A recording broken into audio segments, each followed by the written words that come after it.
me permettre de parler sur ce sujet, donc la négociation européenne, de l'Union européenne, la communauté économique européenne de l'époque, sur les émissions automobiles. Donc dès que la communauté européenne est mentionnée, évidemment, on a plus une image d'austérité, de technicité. Et d'ailleurs, un historien de l'environnement célèbre, Joachim Radko, Radkau, je devrais dire en allemand, évoque à leur égard une certaine gêne des historiens, notamment des historiens environnementalistes, à propos d'une législation de l'environnement impénétrable. Il utilise ce mot, mais à l'importance croissante. Et donc, il appelait dans son livre Nature and Power, sorti en 2008, à un nouvel agenda de recherche, justement, pour étudier ces politiques qui, qu'on le veuille ou non, ont un impact croissant sur la vie quotidienne, à partir des années 70 et surtout 80, notamment à partir de cette époque-là. Et donc, c'est ce défi un peu intimidant que ce papier essaie modestement de relever à travers un cas d'étude, celui du rôle de Huguette Bouchardot, qu'on a déjà évoqué hier, qui était ministre entre 83 et 86, confronté à une négociation européenne sur la réduction des émissions automobiles. Et en fait, c'est un sujet qui est important en termes de santé publique, puisque c'est l'enjeu de la suppression du plomb dans l'essence. Donc le plomb, évidemment, qui a un impact très négatif sur la santé, mais aussi, c'est lié aussi à la réduction d'autres polluants, comme l'oxyde d'azote, qui était rendu responsable des pluies acides, qui détruisaient les forêts, notamment en Allemagne à l'époque, et un petit peu dans l'est de la France. Donc c'est à la rencontre en fait, de ces deux préoccupations, de santé et d'environnement, que se cristallise en fait cet enjeu de la réduction des émissions automobiles. Bon, on voit que c'est quand même un enjeu de santé et d'environnement important, puis évidemment c'est un enjeu industriel aussi fort, notamment pour les constructeurs français, qui construisent plutôt des petites voitures, des voitures moyennes, et pour lesquelles le coût du passage à l'essence sans plomb est un coût important, parce que le constructeur français n'a pas fait ce choix technique, et parce que pour une petite voiture, en fait, c'est comparativement plus cher en fait, d'adopter ce qu'on appelle un pot catalytique. Aujourd'hui, les voitures ont des pots catalytiques et injection, que pour des grosses voitures, comme les voitures allemandes, les BMW, les Mercedes, qui avaient déjà l'injection, et pour lesquelles le coût d'un pot catalytique, finalement, par rapport à l'ensemble du prix de la voiture, est moins élevé. Donc oui, c'est ça les enjeux de la négociation. C'est une négociation assez technique, mais en fait qui recouvre des enjeux quand même de santé publique, environnementaux, industriels, importants. Alors je mentionne les enjeux industriels parce que dans la publication précédente, on a vu la faillite du chantier de la Ciotat. On est dans une période de crise. 79, second choc pétrolier, augmentation du chômage. On atteint 10% pour la première fois en 85. Donc les décideurs publics sont pris entre des injonctions contradictoires, notamment Huguette Bouchardot, on verra, subit la pression des constructeurs automobiles français pour ne pas adopter ces législations qui seraient censées créer énormément de chômage.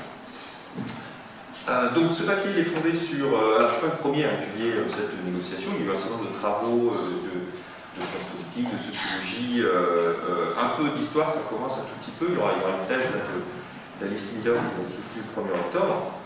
Il y a une thèse aussi de Samuel Klebaner plutôt en économie.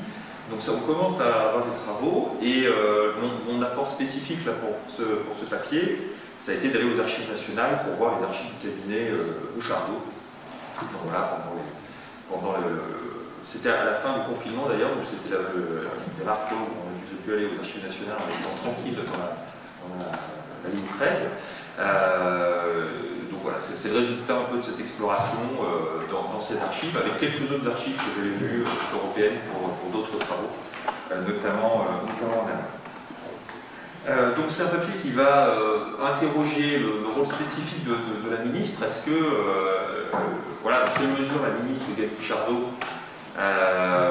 avait une marge de manœuvre dans cette négociation donc multiscalaire entre la France et l'Europe, la Commission européenne, enfin la communauté européenne, pardon, et dans quelle mesure aussi, de par son passé de militante qu'on a évoqué hier, elle a pu utiliser la société civile, des associations environnementales pour l'aider à faire prévaloir ses intérêts. Et évidemment, une des grosses problématiques aussi, ce sera cette compatibilité entre différentes approches sociales, environnementales, industrielles, et puis libérales aussi, et puis également politiques. Alors, donc, trois parties. Donc, tout simplement, une première partie sur les enjeux globalement de la négociation, Huguette Bouchardot face à l'Europe.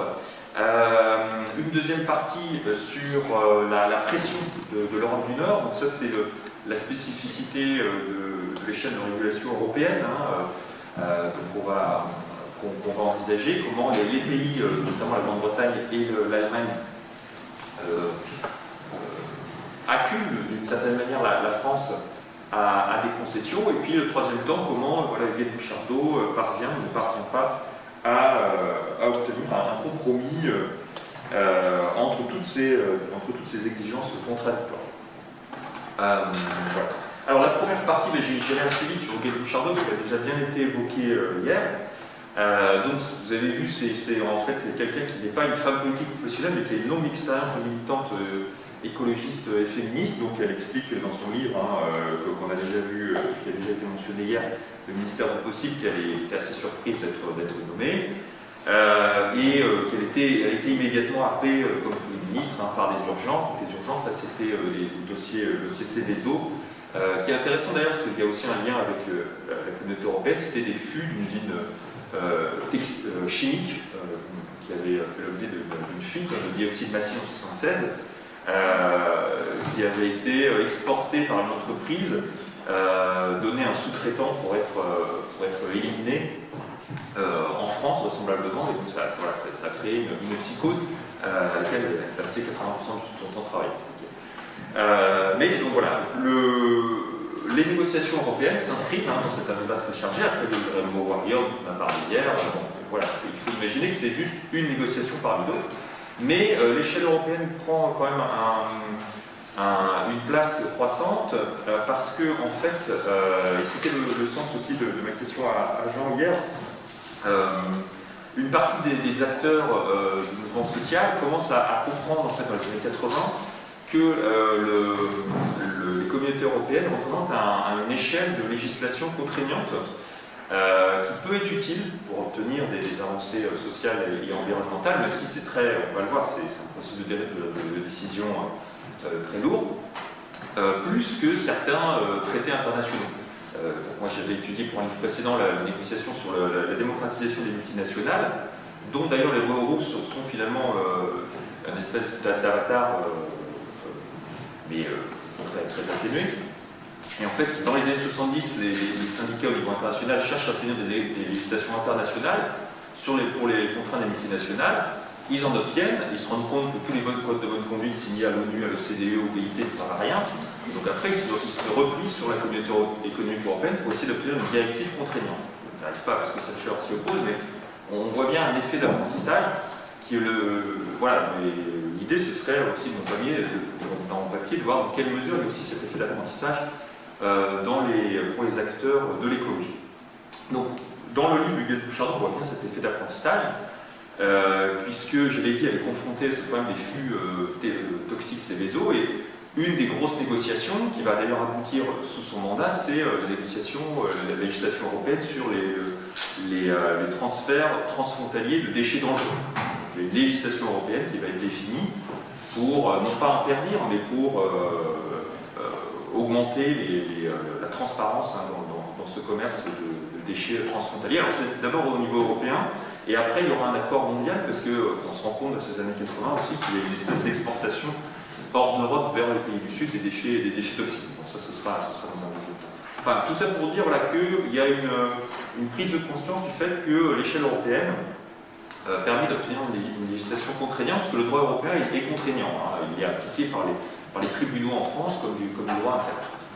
Et donc il peut donner lieu à des amendes, il n'y a pas besoin d'une transposition nationale, pour les directives si, mais une fois que c'est transposé, il n'y a pas d'intermédiaire nécessaire pour imposer une sanction aux entreprises. Et donc voilà, cette négociation, elle s'inscrit dans un écheveau de négociation dans laquelle Huguette Bouchardot est prise, Et aussi, et c'est important à retenir, en 1984, on a la présidence française de la Communauté européenne. Et pour François Mitterrand, c'est un moment important pour se présenter en européen. Et donc il y a un peu une pression aussi sur les ministres, Lucas Charlot et d'autres, pour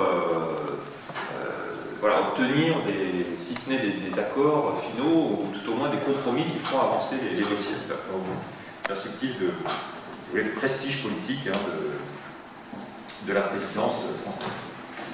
Alors, dans ce cadre-là, comment se place le dossier des émissions automobiles? Donc là, le dossier vient de l'extérieur. C'est pas du tout la France qui est demandeuse, c'est à la fois la Grande-Bretagne et l'Allemagne. Donc la Grande-Bretagne, ça paraît surprenant parce que c'est Thatcher qui était au pouvoir à l'époque, mais en fait, c'est lié à une mobilisation de la société civile. Il y a eu plusieurs campagnes pour obtenir une diminution de la présence du plomb dans l'air, notamment à travers l'adoption de l'essence sans plomb.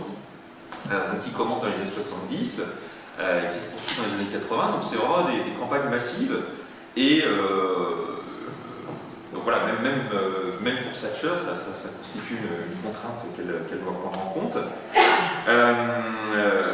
Et c'est lié aussi à un mouvement international, c'est-à-dire qu'aux États-Unis, il y a déjà de l'essence sans plomb, en Suède également, des pays du Nord,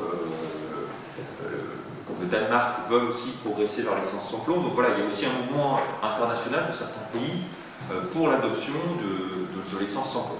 C'est ça aussi il y a un aspect transnational et international. Et je l'ai dit, en Allemagne, là, le gouvernement allemand là, est vraiment très volontaire. Bon, du côté de Thatcher, c'est difficile de savoir si elle était vraiment favorable à ça ou si c'était juste de l'instrumentalisation. Mais du côté de l'Allemagne, en tout cas, il y a une pression très forte des différents gouvernements parce qu'en 82-83, c'est vraiment les années de diffusion vraiment dramatique de ce qu'ils appellent les Waldsterben, le mouvement de mort des forêts, avec voilà, des arbres qui se dégradent, qui semblent malades, pourris de l'intérieur. Et ça touche jusqu'à un tiers, puis la moitié de la forêt allemande, une partie de la forêt aussi tchécoslovaque. Dans ces années-là, un petit peu ça vient un tout petit peu en France dans le Vosges en 83, mais bon, c'est surtout en Allemagne. Et donc, alors il y a tout un débat scientifique pour savoir à quoi c'est dû, mais voilà, disons qu'il y a si ce n'est un consensus, du moins une tendance pour accuser deux types de polluants, des oxydes d'azote et de soufre, qui émanent de deux sources, les automobiles et les centrales thermiques. Les automobiles et les centrales thermiques. Donc les pays qui ont beaucoup de centrales thermiques au fioul, comme l'Allemagne et la Grande-Bretagne, du coup, veulent régler le problème plutôt en faisant porter l'effort sur les émissions automobiles. Et les pays comme la France, qui ont relativement moins de centrales thermiques, eux veulent plutôt faire porter l'effort sur la réglementation des centrales thermiques. C'est-à-dire qu'il y a une autre négociation européenne en parallèle. Alors voilà, le cas britannique est un peu compliqué parce qu'ils ont beaucoup de centrales thermiques, mais du fait de la direction des vents, ils ne sont pas concernés par les forêts, le phénomène des pluies acides, en fait, puisqu'ils exportent leur pollution sur le continent et en Scandinavie, du fait de la direction des vents. Donc oui, il y a aussi une espèce de négociation dans la négociation, c'est-à-dire que c'est pas non plus les pays d'Europe du Nord qui sont intégralement à 100% vertueux en matière environnementaux contre les pays du Sud. Nous, les Latins, donc un petit peu arriérés, toujours, c'est souvent cette présentation.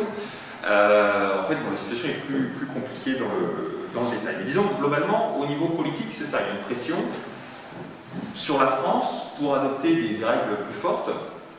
Alors une pression que la France peut refuser, parce qu'à l'époque il fallait l'unanimité au Conseil des ministres, donc la France peut très bien dire non. Mais en fait il y a une pression déjà à la fois politique, c'est que Mitterrand, c'est la relance de l'Europe, il y a le couple franco-allemand, donc c'est important d'obtenir un accord politiquement sur ce domaine. Et puis il y a aussi une pression économique et industrielle, c'est-à-dire que l'Allemagne prévoit de mettre en place des incitations fiscales pour acheter des véhicules qui fonctionnent à l'essence sans plomb, donc catalytique, prévoit de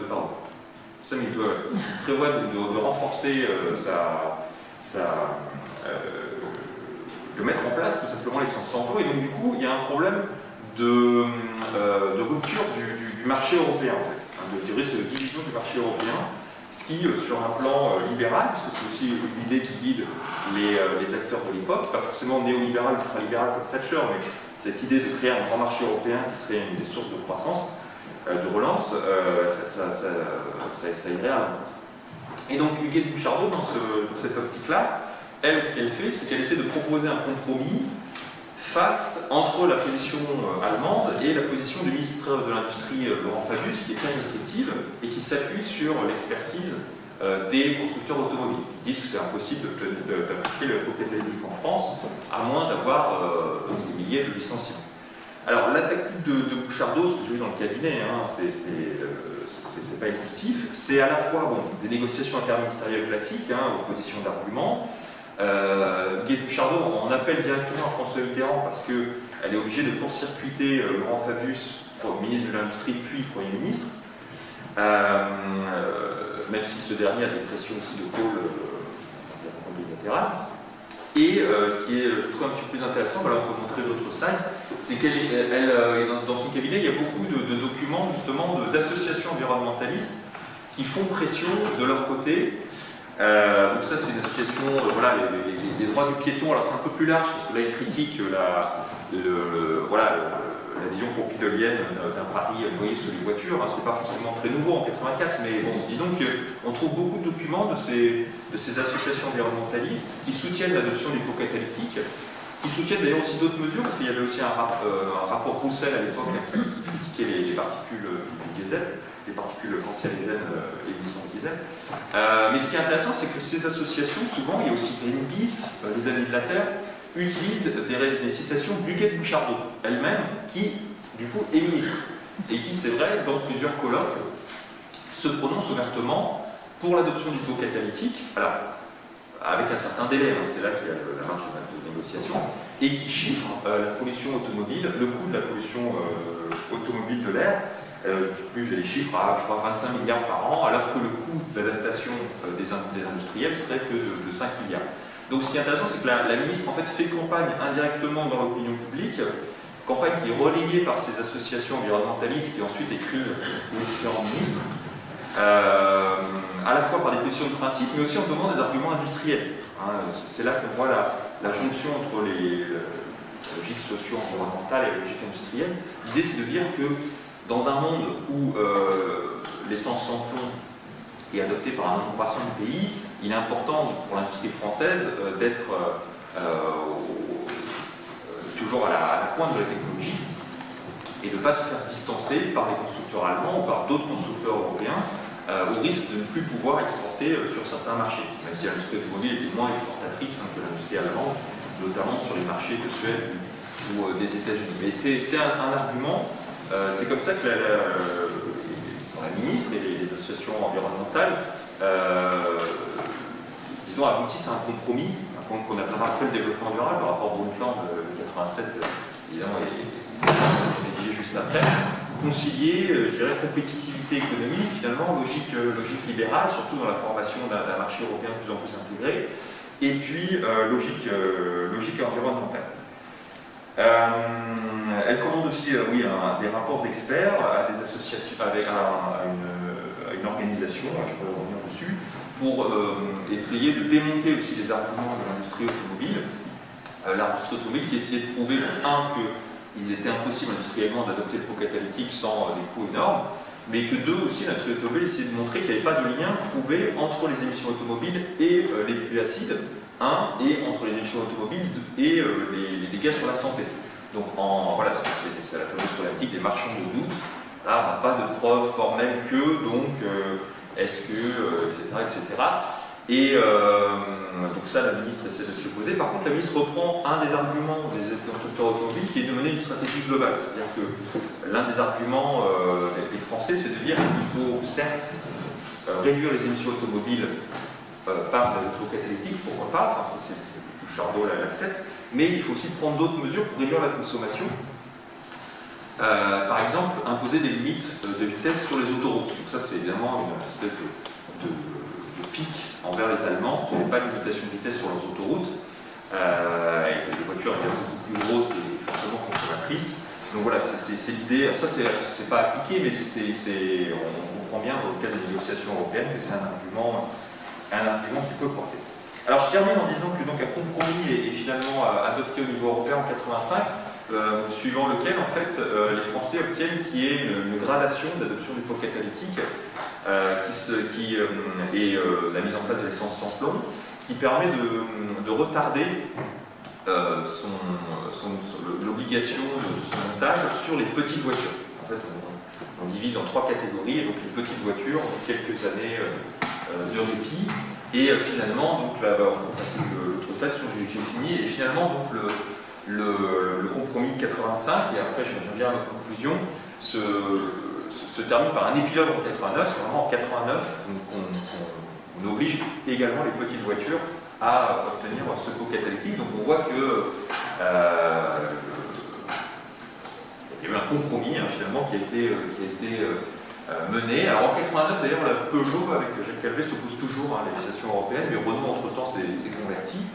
Mais on voit que donc les oppositions restent libres. Alors dans ce cadre-là, comment évaluer la spécificité de la marge de manœuvre de la milice? C'est un petit peu compliqué, mais on a vraiment l'impression qu'elle a joué sur les deux tableaux, de l'alliance politique, des rivalités institutionnelles, interministérielles internes, en s'appuyant sur François Mitterrand, et également donc sur la société civile. Et je conclurai par une petite citation, moi aussi, de Huguette Bouchardot, qui est peut-être ce que j'ai lu de plus européiste depuis longtemps là, dans la littérature. Elle a dit « J'ai découvert dans l'exercice de cette responsabilité très singulière, à la fin de son chapitre sur les émissions automobiles, l'extraordinaire sérieux des institutions européennes, l'utilité de ces rouages réguliers, que sont la Commission, le Comité des représentants permanents.